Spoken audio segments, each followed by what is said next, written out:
அழகு மலரின் வாழ்க்கையில் நடந்த அந்த பயங்கரமான வாக்குவாதம் குடும்பத்திற்குள் எவ்வளவு பெரிய புயலை கிளப்பியிருக்கிறது தெரியுமா? அடக்குமுறைகளை உடைத்து எரியும் மலரின் பிறந்தநாள் கொண்டாட்டம் இந்த ஆணாதிக்க குடும்பத்தில் அமைதியாக நடக்கப் போகிறதா? நேற்றைய எபிசோடில் நடந்த அதிரடியான காட்சிகளை முழுமையாக பார்க்கலாம் வாருங்கள்.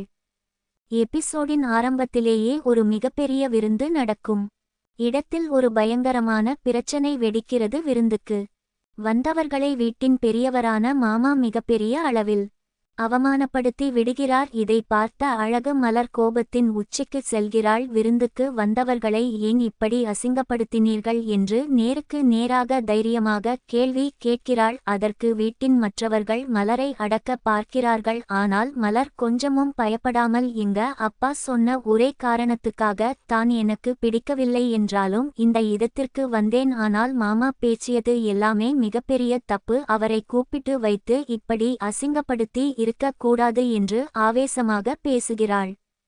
அப்போது வீட்டில் உள்ள ஒருவர் மலரை பார்த்து, நீ ரொம்ப திமிரு பிடிச்சு உன் இஷ்டத்துக்கு ஆடுகிறாய், அதே போல உன் தங்கச்சியும் ஆட வேண்டும் என்று நினைக்கிறாயா என்று அவளை கேவலமாக பேசுகிறார். இதை கேட்டதும் மலருக்கு கண்கள் சிவக்கின்றன. கத்துகிற வேலையெல்லாம் இங்கே வைத்துக்கொள்ளாதீர்கள். மாமா அசிங்கமாக நடந்து கொண்டதை நியாயப்படுத்தி நீங்களும் அவரை போலவே கீழ்த்தரமாக நடந்து கொள்ளாதீர்கள் என்று நேரடியாகவே சாடுகிறாள். வீட்டில் இருக்கும் பெரியவர்கள் என்றால் அவர்களுக்கு என்ன செய்ய வேண்டும் என்று தெரிந்திருக்க வேண்டும். என் அப்பா வேலைக்கு மட்டும் சென்று வருபவர், என் அம்மா வீட்டை விட்டு வெளியே வராதவர். அவர்களுக்கு உலக நடப்பு அதிகம் தெரியாது. ஆனால் எங்களைப் போன்றவர்களுக்கு உலகத்தில் என்ன நடக்கிறது, பெண்கள் எப்படி இருக்கிறார்கள், அவர்களுக்கு என்னென்ன பிரச்சனை வரும் என்று நன்றாகவே தெரியும் என்று நெத்தியடி கொடுக்கிறாள் மலர்.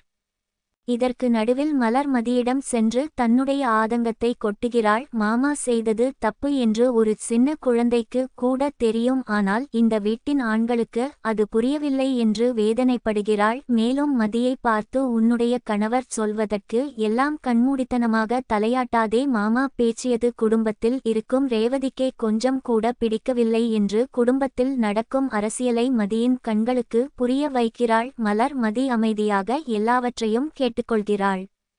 இரவு நேரம் ஆகிறது. வீடே அமைதியாக இருக்கிறது. தூக்கமில்லாமல் தவிக்கும் மலர் திடீரென்று கண் விழிக்கிறாள். அறையில் யாருமே இல்லை. படுக்கை காலியாக இருக்கிறது. இன்று அவளுடைய பிறந்தநாள். ஆனால் யாரும் அவளுக்கு வாழ்த்து சொல்லவில்லை என்ற ஏக்கம் அவளை வாட்டுகிறது. தன்னுடைய பிறந்த நாளை கூட யாரும் கண்டுகொள்ளவில்லையே என்று அவளுடைய கண்கள் கலங்குகின்றன. யாருமே இல்லை என்று அவள் தனியாக அழுது கொண்டிருக்கும் போது திடீரென்று அங்கே வரும் மதி மலரை அன்பாக அணுகி அவளுக்கு முன்கூட்டியே பிறந்தநாள் வாழ்த்துக்களை சொல்லி ஒரு பெரிய இன்ப அதிர்ச்சியை கொடுக்கிறாள். அமைதியான மதி காட்டிய இந்த அன்பான செயலை பார்த்ததும் மலரின் முகத்தில் இருந்த கவலையும் கோபமும் மறைந்து நெகிழ்ச்சியால் புன்னகைக்கிறாள்.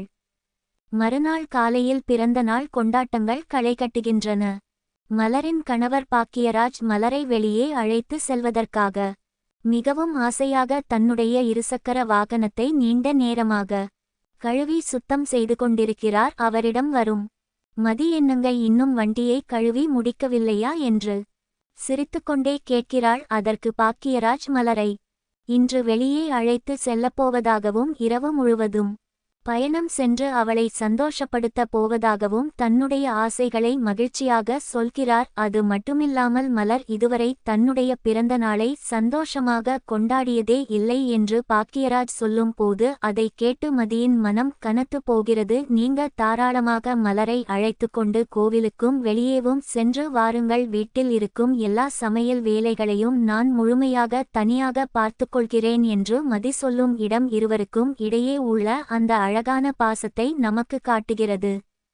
நாளைய எபிசோடில் பாக்கியராஜ் மலரை வெளியே அழைத்து செல்வது அந்த கண்டிப்பான மாமாவுக்கு தெரிந்தால் வீட்டில் மிகப்பெரிய பூகம்பம் வெடிக்க வாய்ப்பு இருக்கிறது. மலரின் இந்த சந்தோஷத்தை கெடுக்க குடும்பத்தில் உள்ள மற்றவர்கள் ஏதாவது சதி திட்டம் தீட்டலாம். மதி மட்டும் வீட்டில் தனியாக வேலைகளை செய்யும் போது அவளுக்கு மாமாவால் புதிய பிரச்சனைகள் உருவாகலாம். மலர் தன்னுடைய பிறந்த நாளை முழுமையாக சந்தோஷமாக கொண்டாடுவாளா என்பதை பொறுத்திருந்து பார்ப்போம்.